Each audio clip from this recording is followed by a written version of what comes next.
আয়াত ১৭০ يا أيها الناس قد جاءكم الرسول بالحق من ربكم فآمنوا خيرا لكم وإن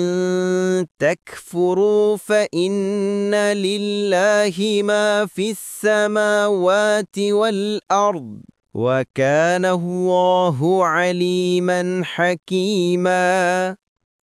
অনুবাদ হে লোক সকল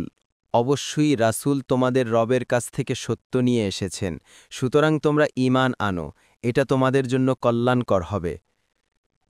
আর যদি তোমরা কুফরি করো তবে আসমানসমূহ ও জমিনে যা আছে সব আল্লাহরই এবং আল্লাহ সর্বজ্ঞ প্রজ্ঞাময় তাফসীর ১ নম্বর ফুটনোটের বিবরণ অর্থাৎ একমাত্র রাসূল সাল্লাল্লাহু আলাইহি ওয়াসাল্লামের আনুগত্যের মধ্যেই হেদায়েত সীমাবদ্ধ তার অবাধ্যতা ও বিরুদ্ধাচারণ করা চরম গোমরাহী অতএব ইয়াহুদীদের ধ্যান ধারণা ধর্মকর্মভ্রান্ত ও বাতিল